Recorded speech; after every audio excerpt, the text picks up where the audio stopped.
start looking at our freedom of religion.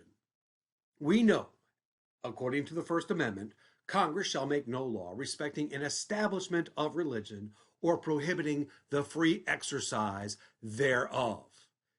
This establishes a basic tenet in our society that we hold dear, the separation of church and state.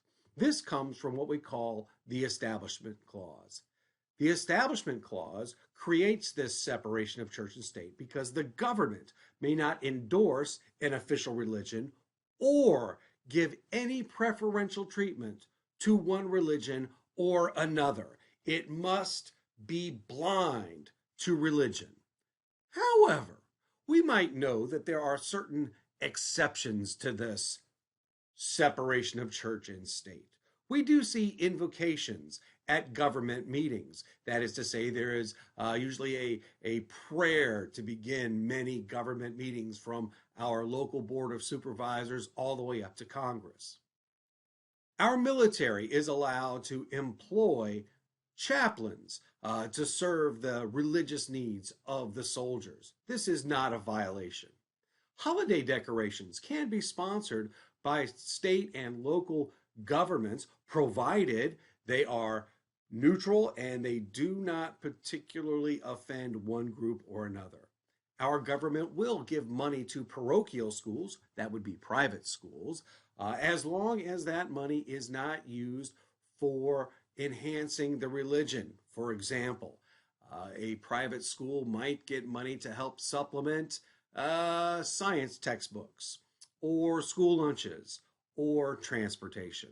And of course, curriculum in public schools may include religious matter. However, it must be used in comparative ways, it must be used in literary ways, literature that is, and it must be used in historical ways. So it is okay for us to learn about the history of other regions and religions that are related to that. It is okay for us to read religious texts for literary value, and it is okay to compare different religious beliefs with certain laws that we may have here in the United States. All of that is acceptable.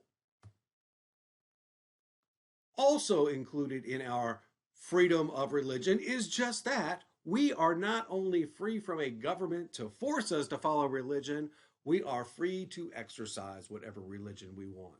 This protects the people's rights to believe what they wish to believe, to worship freely in their own matters of religion. Now, there are some exceptions to this as well. We may not use our freedom of religion to violate public laws. We cannot violate the law and say, well, my religion says I'm allowed to drive 100 miles an hour down Broad Street.